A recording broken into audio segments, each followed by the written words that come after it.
Hello दोस्तों, dream SSC CGL channel में आपका स्वागत है। आज हम लोग एसएससी जीडी का अगले दिन का शिफ्ट यानी कि 21 फरवरी का शिफ्ट को हम कंटिन्यू करेंगे और वह पहला शिफ्ट है जो हमारा 9 से 10 बजे के बीच में हुआ था। वही सीरीज को हम कंप्लीट करते हैं। 1 से लेकर 20 तक क्वेश्चन पूछे जाते हैं एसएससी जीडी में। ठीक है, अब हम लोग पहले क्वेश्चन की ओर मूव करते हैं। हमारा पहला क्वेश्चन क्या है कि 35 कर्मचारियों की औसत आय के है। यदि प्रबंधन की आय भी शामिल कर ली जाए तो औसत आय 19,000 हो जाती है। यदि प्रबंधन की आय में 54,000 रुपया, सिर्फ प्रबंधन की आय 54,000 है तो के का मान कितना होगा? हमें किसका मान निकालना है? के का वैल्यू निकालना है। ठीक है, तो हम निकालते हैं।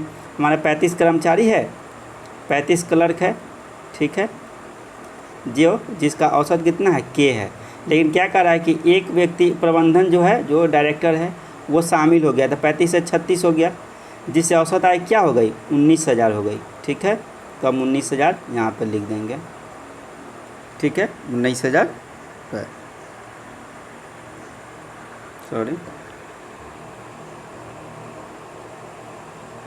ठीक है, 36 गुने 19,000। अब 19 से गुना कर दें तो 19 छक 114 के 4 हाथ में 11, 19 57, 1 58, 10 68, यानी कि 684। कितने जीरो बैठेंगे यहाँ पर? 3, 1 2 और 3, यानी कि कहीं दहाई से, यानी कि 6,84,000 मेरा क्या आ गया? उसका पूरा रुपये हमारा उसका हो गया 36 व्यक्ति का। फिर क्या कर रहा है? यदि प्रबंधन की आय 54,000 रुपया है, इसमें टोटल है, जिसमें 54,000 किसका है? हमारा मैनेजर का है 54,000 रुपये जो मैनेज किया। सॉरी, यहाँ पे ये जीरो, 1 मिनट बैक कर लेते हैं, आज पता नहीं। ठीक है, देख लेते हैं। यहाँ 54,000 रुपये मेरा माइनस करेंगे यहाँ पे, तो कितना आ जाएगा? 0 0 0 0, 8 से 5 गया 3 और 6, यानी कि 6,30,000। कितना आ गया? 6,30,000 मेरा क्या आ गया? यह 36 व्यक्ति का टोटल जो थे स्टाफ उनका आ गया। ठीक है, लेकिन कह क्या रहा है कि हमको पूरा के का मान तो 35 है, तो हम क्या करेंगे? 6,30,000 में हम 35 से डिवाइड कर देंगे। ठीक है, कर देते हैं। ये 35 से हम कट जाएगा, हमको दिख रहा है ये 35। हालांकि 7 से भी आप कटा सकते हैं। 7 5 35 और 7 9 63, 90 मान लीजिए। ये 3 जीरो छोड़ दीजिए। ये 5 से क्या हो जाएगा? 18, यानी कि ये 18 और 3 जीरो, कितना आ जाएगा मेरा? 18,000 रुपया मेरा के का प्रबंधक हो गया। 35 जो के हमारा था, 35 व्यक्ति जो था, उसमें के का मान क्या आ गया मेरा? 18,000 रुपये। ठीक है, अब हम लोग नेक्स्ट क्वेश्चन की ओर मूव करते हैं। हमारा नेक्स्ट क्वेश्चन देख लेते हैं क्या है। हमारा नेक्स्ट क्वेश्चन है, किसी धनराशि पर 20 वर्षों के लिए प्राप्त साधारण ब्याज उस धनराशि का 2/5 है तो वार्षिक ब्याज की दर क्या है? ये तो एसआई का क्वेश्चन है। ये क्वेश्चन हमेशा है, ये देख लीजिए आप। 20 फरवरी का फर्स्ट शिफ्ट और थर्ड शिफ्ट में यह क्वेश्चन आया था। सेम चीज़, same question, same word repeat कर दिया उसके अगले दिन फर्स्ट शिफ्ट में। ठीक है, तो हम इसको बनाना शुरू करते हैं। हमारा समय दिया है कितना? 20 साल। ठीक है, हमारा धनराशि पी कितना दिया है? 2/5, यानी कि 5 हमारा धन होगा, तो हमारा इंटरेस्ट कितना होगा? 2 होगा, क्योंकि अंश में क्या होता है? 2/5 कहने का अर्थ क्या हुआ? टोटल मेरा 5 है क्या? ये 2 कितना है? मेरा ब्याज है जो दिया रहेगा, तो हमारा ब्याज है। दर निकालना है तो आर बराबर क्या होता है? दर बराबर ब्याज गुने 100, तो ब्याज गुना में 100 बटा में मूलधन गुना में समय, मूलधन गुना में समय। 20 बचे 100, ये 100 से ये 100 कट जाएगा, तो कितना परसेंट मेरा दर आ जाएगा? 2% दर आ जाएगा। 2% की दर से 20 वर्ष में दिया जाएगा तो 2/5 हो जाएगा। ठीक है, हमारा 2 नंबर ऑप्शन हो गया। ठीक है, अब हम लोग अपने नेक्स्ट क्वेश्चन की ओर मूव करते हैं। देखते हैं हमारा नेक्स्ट क्वेश्चन क्या है। हमारा नेक्स्ट क्वेश्चन है कि पी क्यू मिलकर एक काम को, ये टाइम एंड वर्क का है, काम को 30 दिनों में पूरा कर सकते हैं। क्यू और आर मिलकर इस काम को 37.5 दिनों में पूरा करते हैं, और आर पी मिलकर इस काम को 150 दिनों में पूरा कर सकते हैं। तो तीनों मिलकर इस काम को कितने दिनों में पूरा करेंगे? ठीक है, टाइम एंड वर्क का है। यहाँ पे टुगेदर वाला क्वेश्चन है, यानी कि पी और क्यू मिलकर कर रहा है, तो हम भी क्या करेंगे? पी और क्यू जोड़ देंगे। मिलकर कितने दिनों में कर रहा है? 30 दिनों में कर रहा है। ठीक है, कोई दिक्कत नहीं। क्यू और आर मिलकर इस काम को कितने दिन में कर रहे हैं? 37.5 दिन को हम कितना 75/2 लिख सकते हैं, क्योंकि आसानी होगी एलसीएम निकालने में। और आर और पी मिलकर कितने दिनों में कर रहे हैं? 150 दिनों में कर रहे हैं, तो 150 लिख देंगे। अब क्या करते हैं? टोटल काम निकालने के लिए हम एलसीएम निकालते हैं। 30, 75 और 150 का एलसीएम कितना हो जाएगा? 150, यानी टोटल काम कितना हो गया? 150। तो 30 बचे 150, 75 दूना 150, 2 दूना 4 आ जाएगा, या 150 का 1 का 1 हो जाएगा। तीनों का मिलकर कितना हो गया 5 4 9 1 10, लेकिन सब संगाती के साथ किया है, सब 2 2 के साथ किया है, तो 10 को किया है। तो हम क्या करेंगे, चाहे आप ऐसे ही देख लीजिए 2 into P Q plus Q R plus R P, ये हुआ। सब में एक कॉमन हो जाएगा, सब में एक common, 2 into P common, P Q और आर कॉमन आ जाएगा, ठीक है। फिर जो बचेगा वो आ जाएगा, फिर 10 से यहाँ क्या करेंगे हम, 10 से यहाँ डिवाइड करेंगे, सॉरी हाँ ये रहा, ठीक है। हम यहाँ 10 से करेंगे, 2 से ये डिवाइड करेंगे, यानी कि पी क्यू आर कितना आ गया, पी क्यू और आर मेरा 5 आ गया, ठीक है। तो क्या कह रहा है, तो वे एक साथ, तीनों एक साथ, तो तीनों पी क्यू आर तीनों एक साथ है, तो 5 के तो कितना मेरा टोटल काम है 150 है। 150 में 5 से डिवाइड करेंगे तो कितना आ जाएगा 30, यानी कि उस काम को कितने दिन में करेंगे, 30 दिनों में करेंगे, एकदम शॉर्टकट है, कोई दिक्कत नहीं है, कोई अति प्रॉब्लम नहीं है, ठीक है। हम नेक्स्ट क्वेश्चन की ओर मूव करते हैं, देखते हैं हमारा अगला क्वेश्चन क्या है, ठीक है। हमारा अगला क्वेश्चन किस चीज़ का है, हमारा अगला क्वेश्चन ये जो है सिंप्लीफिकेशन का है। तो हम पहले ब्रैकेट का काम करते हैं, तो कर लेते हैं। 15 में से 14 गया 1, ठीक है, तो ये 5 आ जाएगा, ये कितना आ जाएगा 5, ठीक है, यानी कितना आ जाएगा यहाँ पे 1 आ जाएगा, और ये 5 गुने 1 करेंगे तो 1 ही आ जाएगा, ठीक है, 5 यानी कि 25, ये ब्रैकेट का काम होगा, 27 गुना 50, ठीक है। हम यहाँ क्लियर कर लेते हैं, 27 गुना 50 बट्टा में 25, ठीक है। ये 25 से ये 50 जाएगा 2 मरतबे, यानी कितना आएगा 54 गुना में 5, ये माइनस था प्लस, सॉरी यहाँ पे 1 था, गुना होकर 1 आ गया है, ठीक है। यहाँ 800 में 25 से भाग देंगे तो 25 तिहाई के 75 और 5 25 गुना 32, ठीक है। अब देखेंगे 54 पचे कितना आएगा, 5 चौका 20 के 0 हाथ लाल 2, 50 25 25 2 25 2 27, ठीक है, प्लस 32 जोड़ेंगे कितना आ जाएगा 270, 32 जोड़ेंगे तो 302, तो हमारा कितना आ जाएगा आंसर 302, ठीक है। अब हम लोग नेक्स्ट क्वेश्चन की ओर मूव करते हैं, देखते हैं हमारा नेक्स्ट क्वेश्चन क्या है। हमारा नेक्स्ट क्वेश्चन है विक्रय मूल्य एसपी का है, यानी कि प्रॉफिट लॉस। एक वस्तु का विक्रय मूल्य 1690 रुपये, यदि 35% छूट जाए तो वस्तु का एमआरपी क्या है, एमआरपी निकालना है। यानी कहने का अर्थ क्या है, 1690 रुपया में अगर उसको बेचा होगा तो 35% का छूट यानी कि 65% के बराबर रहा होगा, तो 100% हमको निकालना है। तो ये 13 से गुना करेंगे, 13 पचे 65, क्योंकि यहाँ 1690 दिख रहा था, यहाँ 13 आ जाएगा, ठीक है। फिर 13 से ये 10 कटाएँगे, ठीक है, 13 एकम 13 10, यानी कितना आ जाएगा मेरा ये 10,000 1000, सॉरी थोड़ा सा मिस्टेक है, देखते हैं क्या होता है यहाँ पे 13 और 9। देखिए हमने क्या मिस्टेक किया था, यहाँ पे सब बॉन्डर टाइप का हो चुका है, ठीक है। ये हम यहाँ फ्रेश कर लेते हैं, ठीक है। 1690 है उसका एसपी है ये, जिसको 35% छूट दिया, यानी कि बेचा कितना है 65 में, तो हमको क्या निकालना है एमआरपी 100 पर निकाल देंगे। तो यहाँ कितना आ जाएगा 13 है 25, अच्छा 13 25 था ना, यहाँ पे 13 130 आ जाएगा।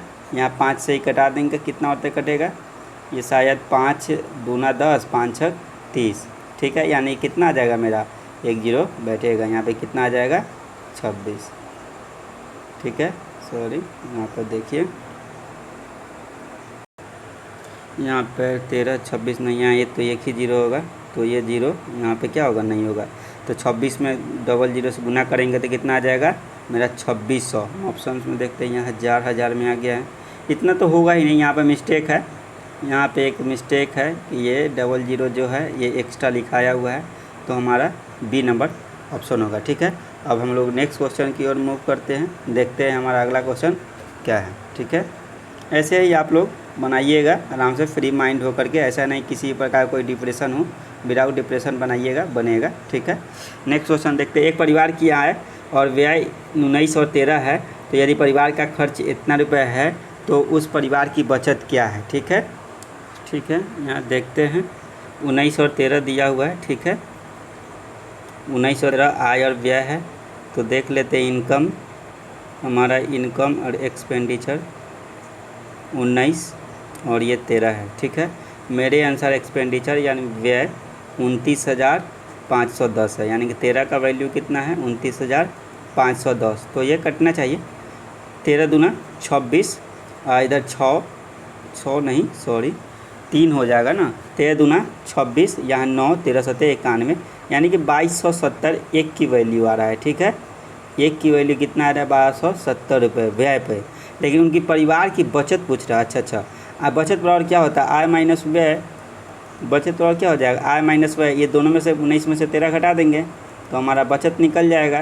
तो कितना आ जाएगा 6, एक के मान जब 2200 इतना है, 2200 तो 6 के मान कितना हो जाए 6 सौ 42 को 2 हाथ लाल 4, 6 दूनी 12, 4 16 को 6 हाथ लाल 1, 6 दूना 12 1 13, यानी कि 1362 एक जीरो बैठेगा, यानी कि 13,620 रुपये हमारा क्या आ जाएगा उस परिवार का बचत आ जाएगा। ठीक है, हमारा सेव किया कितना है, सेव किया हमारा 13,620 जो ऑप्शन नंबर 1 में है। ठीक है, अब हम लोग नेक्स्ट क्वेश्चन की ओर मूव करते हैं।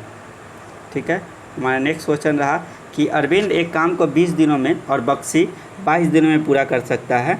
यदि वे इस पर 50 दिनों के 5 दिनों तक काम एक साथ मिलकर करते हैं तो शेष काम का अंश कितना होगा। ठीक है, एक अरविंद है, एक बक्सी है जो इस काम को 20 दिन में और 22 दिन में करता है। ठीक है, तो 20-22, तो हम क्या टोटल काम के लिए एलसीएम निकालते हैं, तो 20-22 का कितना हो जाएगा 20-22 का 220 के आसपास में शायद होना चाहिए, 110 भी नहीं होगा, देख लेते हैं, कर ही लेते हैं क्या जा रहा है। 2 दहाई के 11 यानी कि इसका 220 ही होगा। ये 11 मरते जाएगा और ये कितने मरते जाएगा, ये हमारा 10 मरते हो जाएगा। ठीक है, तो देख लेते हैं यदि वे इस पर 5 दिन तक काम किए, 11 और 10 यानी 21 के अनुसार 5 दिन काम किए, यानी कितना काम किए 105 हमारा ये काम किए हैं। तो 105 मेरा क्या हो जाएगा घट जाएगा, तो देखते हैं कितना आ जाएगा, यहाँ 15 आ जाएगा, यहाँ 1 आ जाएगा। ठीक है, 115 आ जाएगा क्योंकि 115 105 मिलकर 220 होता है। तो शेष काम का अंश कितना है, तो शेष काम का अंश कितना हो जाएगा 115 बटा में 120। ठीक है, 115 शेष काम अंश के टोटल कितना हो गया 220, सॉरी 220 था, ये कितना आ जाएगा 23 और ये कितना आ जाएगा 5 चौका 20, 5 चौका 20, यानी 23/44 क्या हो जाएगा मेरा अंश हो जाएगा जो ऑप्शन नंबर 1 पे है। ठीक है, अब हम लोग नेक्स्ट क्वेश्चन की ओर मूव करते हैं, देखते हैं हमारा नेक्स्ट क्वेश्चन क्या है। ठीक है, हमारा नेक्स्ट क्वेश्चन ये रहा, ये डेसिमल का क्वेश्चन है, इसमें नहीं कुछ करना पड़ता है। जैसे कि ये डबल है तो डबल जीरो यहाँ पे पहले लिख देंगे, 50-25 है।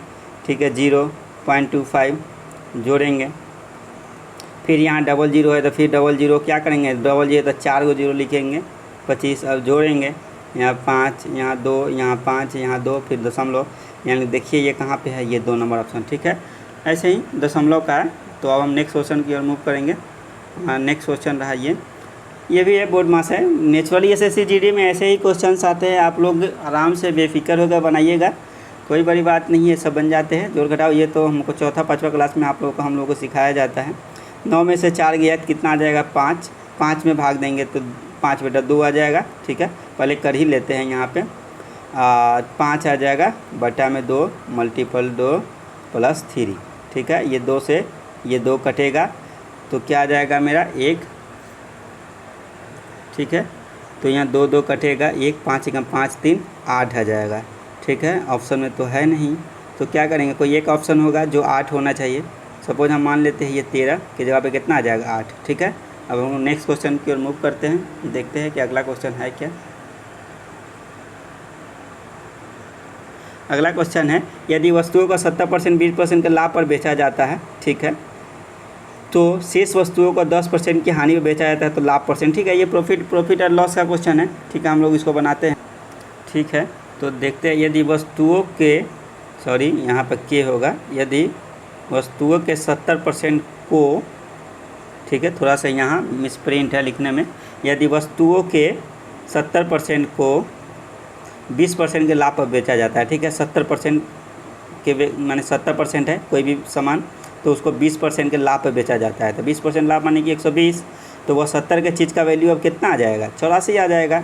ठीक है, अब क्या, और शेष वस्तुओं को, यानी 70% वस्तु शेष था, सॉरी 70% था तो शेष कितना आ जाएगा 30%। ठीक है, तो 30% वस्तुओं को 10% की हानि पे, यानी कितने बेचा गया 90% पे, 10% की हानि इक्वल टू 90%।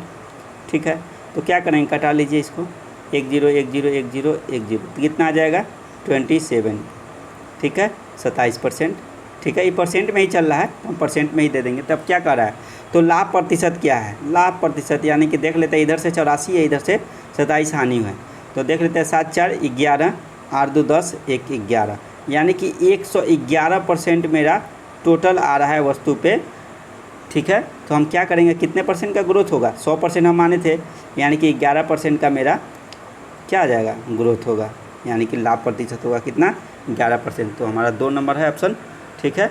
ऐसे ही आपको बनाना है। हम लोग अब नेक्स्ट क्वेश्चन की ओर मूव करते हैं, ठीक है। हमारा नेक्स्ट क्वेश्चन रहा ये कि निश्चित ब्याज दर पर 2 वर्षों के लिए एक मूलधन, साधारण ब्याज और चक्रवृद्धि ब्याज में अंतर इतना 12,000 और 14,400 है, तो मूलधन निकालना है, ठीक है। कितने वर्षों का, 2 वर्षों का, ठीक है,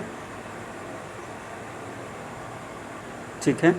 यहाँ देख ले 2 साल, शायद हमें लग रहा है ये क्वेश्चन ना आपको सेकेंड शिफ्ट का 5वां या 6ठा क्वेश्चन होगा जो ये रिपीट किया गया है, ठीक है। 2 साल का SI है, ठीक है, और CI है,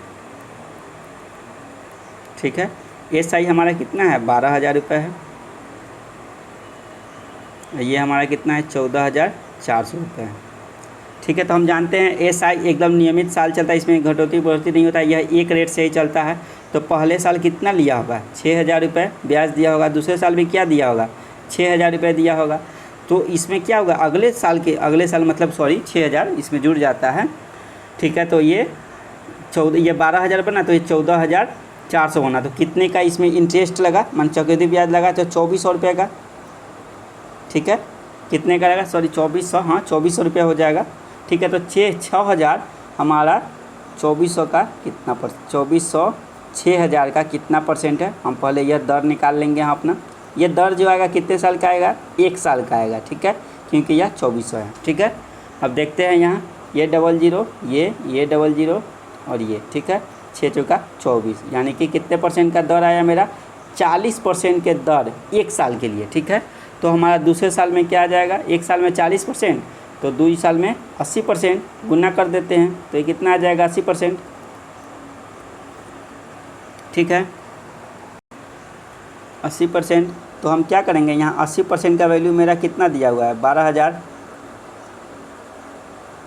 तो हम 100% निकाल देंगे, क्योंकि हमको क्या पूछ रहा है, मूलधन 100% निकालते हैं।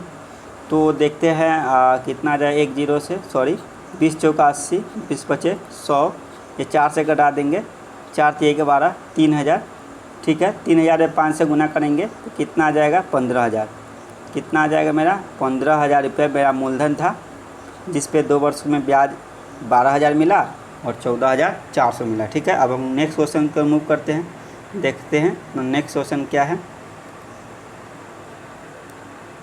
नेक्स्ट क्वेश्चन है एक निश्चित ब्याज दर, ये क्वेश्चन रिपीट ही है, सेम क्वेश्चन ही है, ठीक है। अब हम अगले क्वेश्चन को मूव करेंगे। ये रहा अगला क्वेश्चन, 512 के 64%, और ये तो परसेंटेज का क्वेश्चन है, फिर भी बनाते हैं इसको। 512 के का कुछ भी रहे तो गुना करेंगे, के 64% बराबर 64/100 जोड़ेंगे, 215 के 40%, 215 कितना परसेंट, 40%, ठीक है। अब हम देखेंगे कटेगा तो कटा देंगे, देखते हैं कहीं कटने वाला है कि नहीं। ये कटा देते हैं 4 से, तो 8 से भी कटेगा नहीं, 8 से नहीं 4 से कटेगा, तो ये 16 चौका 64 होगा और ये 25 आ जाएगा, ठीक है। फिर इसको भी कटा दे, 1 0 से 1 0 कटेगा, 2 2 4, 2 5 10, ये 5 से कटेगा, 5 चौका 20, 5 तिहाई के 15, ठीक है। तो ये 46 आया, यहाँ प्लस है, 1 मिनट बैक कर लेते हैं,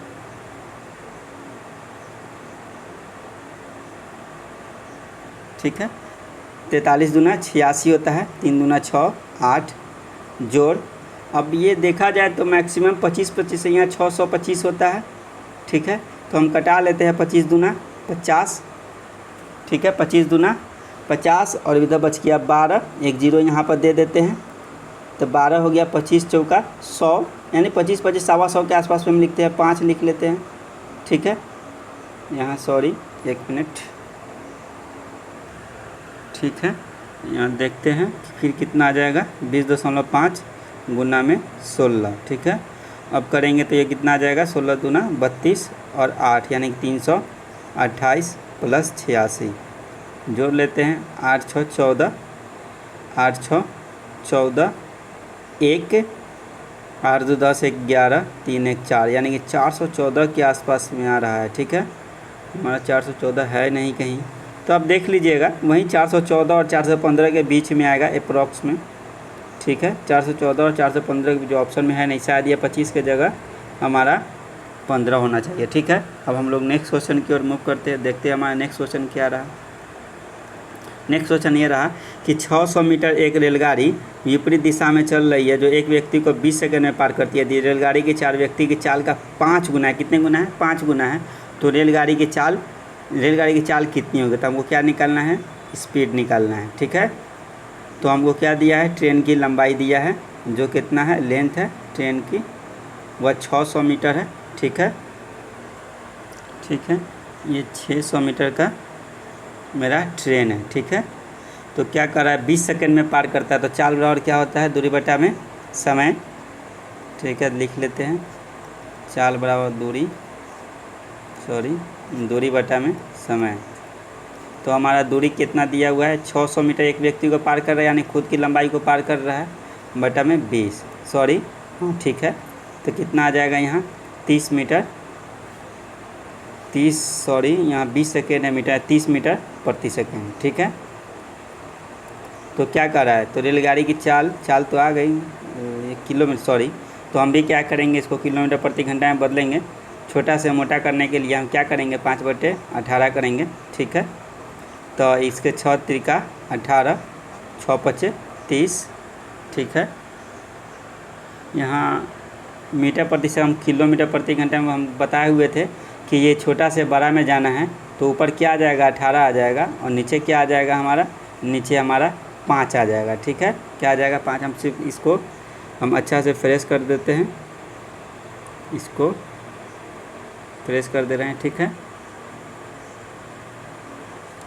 देख लेते हैं, 30 है मीटर प्रति सेकेंड, इसको किलोमीटर प्रति घंटा के लिए हम 18 कर ऊपर लिख देते हैं और 5 नीचे लिखते हैं। तो 5 छक 30, यानी कितना आ जाएगा? 108 किलोमीटर प्रति घंटा क्या हो गई? रेलगाड़ी की चाल हो गई। अगर वही पूछता कि हमारा व्यक्ति का चाल क्या हो जाएगा, तो व्यक्ति का चाल, हमारा रेल का चाल अगर 5 है, 5 गुनी है, तो व्यक्ति 1 हो जाएगा, ये मैन और ये ट्रेन। तो ये अगर 108 है तो 1 का कितना हो जाएगा? 1 का 21 हो जाएगा, 21 किलोमीटर प्रति घंटा। ठीक है, अब नेक्स्ट हम बनाते हैं अगले क्वेश्चन के मूव करते हैं, देखते हैं हमारा अगला क्वेश्चन क्या है। हमारा अगला क्वेश्चन है, एक पुस्तक को उसके अंकित मूल्य के 16/25 में बेचने पर हानि होती है, तो पुस्तक के अंकित मूल्य और विक्रय मूल्य का अनुपात क्या है? ठीक है, तो हम बनाते हैं इस क्वेश्चन को बहुत अच्छी तरह से। ठीक है, यहाँ देख 16/25 में बेचने पर उस वस्तु के MRP में, तो ये क्वेश्चन देखिए, MRP 16 है, पहले का चीज़ पहले आ जाता है, फिर बाद का चीज़ नीचे चला जाता है। ठीक है, MRP 16 और SP कितना है? मेरा 25 है। ठीक है, तो क्या करें? पुस्तक के MRP और विक्रय मूल्य का अनुपात यही है, सेम है, तो हमारा MRP 16 आ जाएगा और विक्रय मूल्य कितना आ जाएगा? 25। 16 और 25 का अनुपात हो जाएगा। ठीक है, तो हमारा नेक्स्ट क्वेश्चन मूव करते हैं अगले क्वेश्चन की ओर। रमन के वेतन से 20% अधिक है। यदि रमेश 33,750 रुपये बचाता है, तो उसके वेतन का 75%, जो यह बचाए उसके वेतन का 75% है। तो रमन का वेतन हमसे पूछ रहा है। ठीक है, हम बना रहे हैं इसको। ठीक है, देखते हैं, तो उसके वेतन का 75% है, कितना? तो 33,750। ये जो 75% है इसके वेतन का है 33,750। तो हम क्या करेंगे? 100% निकाल लेंगे। मेरा 100% कितना है? क्या? 33,750 रुपये में 75 गुना 100। ठीक है, अब देखेंगे 25 तिहाई के 75, 25 चौका 100, ये 3 से कटने वाला है। 7 5 12, 3 15 3, हाँ ठीक है, ये 3 से कटने वाला है। 3 एकम 3, 3 एकम 3, 3 दूना 6, 1 3 5 15। ठीक है, और 1 जीरो बैठेगा ही। तो ये देख ले, 4 से गुना कीजिए, कितना आ जाएगा?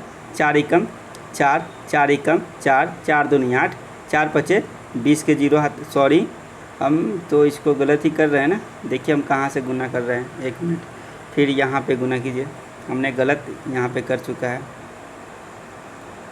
ठीक है। यहाँ पे 0 के 0 हो जाएगा, 5 चौका 20 के 0, हाथ डाल 2, 4 दूनी 8, 2 10, 1 4 एकम 4 1 5, 4 का 4, यानी कि 45,000 रुपये किसका आ गया हमारा, ये किसका है, रमेश का। रमेश का वेतन कितना आ गया, 45,000। लेकिन कह क्या रहा है कि रमन के वेतन से 20% अधिक है, तो 20% अधिक है कौन, ये रमेश। तो 45,000 मेरा रमेश का है, सॉरी रमेश का है, तो रमन का कितना, इसका 100%, यानी कि 120 का वैल्यू मेरा कितना दिया है, 45,000।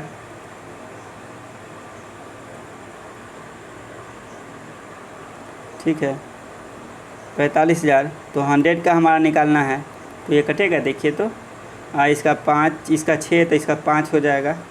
कटा ही देते हैं, 1 0 से 1 0 कटेगा, ये 12 से कटाते हैं, देखते हैं कटता है कि बात, ये 36, बात यही 36 हो जाएगा। आई बजेगा 9 12 7 84, 6 12 5 7, यानी कि 37, 375। 375 में ये 00 डालेंगे, 100 से गुना करेंगे तो कितना आ जाएगा, 37,500 रुपये किसका वेतन हो गया, हमारा रमन का वेतन। ठीक है, अब हम लोग नेक्स्ट क्वेश्चन पर मूव करते हैं, देखते हैं अगला क्वेश्चन क्या है मेरा। ये रहा, 22 शिक्षकों के औसत आयु 64 वर्ष है। उस समूह में एक नए शिक्षक को शामिल करने के बाद 1 वर्ष की वृद्धि हो जाती है, तो नए शिक्षक की आयु की, ठीक है, 22 जो था वह 64, मान 22 जो व्यक्ति शिक्षक था उसका औसत 64 था, लेकिन 1 वर्ष की वृद्धि हुई, जब 23 में हुआ तो 1 वर्ष की वृद्धि हुई, तो 65 हो जाएगा। अब देखेंगे 22 चौका कितना हो जाता है, 22 चौका 88 आ जाता है। ऐसे हम देखेंगे 1 पे ही औसत बढ़ेगा, ठीक है। फिर भी हम गुना कर लेते हैं, 22 चौका 88 के 8, हाथ में लागल 8, ठीक है, 22 छक 132, ठीक है, 22 छक 2 छक 12, 2 छक 132 हो जाएगा, ठीक है। 132 2, सॉरी यहाँ पर 8 था, 140, ठीक है, यानी कि 1408। ये गुना करते हैं, 23 5 115 के 5 हाथ डाले 11, 23 छक हो जाएगा आपको 149, ठीक है, यानी कि 1495। तो हमारा एक व्यक्ति बढ़ने से कितना ग्रोथ किया है, देखना, 1408 से 1495 हुआ, ठीक है। तो हम देखते हैं, इसको माइनस कर लेते हैं, हालांकि माइनस कर लेते हैं, देखेंगे कितना बढ़ा। तो यहाँ हो जाएगा 15 में से 8 गया 7, और ये बच गया 8, यानी कितना हो गया हमारा 87, 8 7 15 87 वर्ष, ठीक है। अब हम नेक्स्ट क्वेश्चन की ओर बढ़ते हैं। एक आदमी जो है 1 रुपये में 35 कलम खरीदता है और 40% का लाभ अर्जित करता है, तो 1 रुपये में कितने कलम बेचने चाहिए उसको, 40% लाभ अर्जित, ठीक है, कोई बात नहीं। अगर हम 35 कलम खरीद रहे हैं, ठीक है, 35 कलम खरीद रहे हैं, ठीक है, तो हमको 40% का लाभ चाहिए, 140 आ जाएगा, और ये कितना 100% पे हम निकालते हैं, तो ये 35 चौका 140, ये 4 से 1 कितना आ जाएगा 25, यानी कितने कलम को बेचना पड़ेगा, और 25 ही कलम हमको बेचना पड़ेगा, ताकि हमें क्या हो, 40% का लाभ हो, ठीक है। अब हम लोग नेक्स्ट क्वेश्चन की ओर मूव करते हैं, देखते हैं हमारा नेक्स्ट क्वेश्चन क्या है। नेक्स्ट, उस त्रिभुज की ऊंचाई ज्ञात कीजिए जिसके आधार उसकी ऊंचाई का क्या है, 5/7 है, तो निकालना है, जिसका क्षेत्रफल इतना है, ठीक है। तो त्रिभुज का क्षेत्रफल निकालना है, तो त्रिभुज का क्षेत्रफल कितना होता है, यानी त्रिभुज का the area of rectangle, sorry the area of triangle का होता है 1/2 गुने आधार गुना में ऊंचाई, ठीक है। तो हमारा आधार हम बताए थे, जो पहले होगा वो ऊपर होगा और जो बाद में होगा वो नीचे होगा, तो 1/2 गुना में आधार 5 गुना में ऊंचाई का वैल्यू कितना दिया है, 18.207। तो हम क्या करेंगे, ये अगर ऐसे करते हैं, ये दशमलव उड़ा देते हैं, सही रहेगा, क्योंकि बटा में आंसर भी दिया हुआ है, 3 0 आ जाएगा, ठीक है।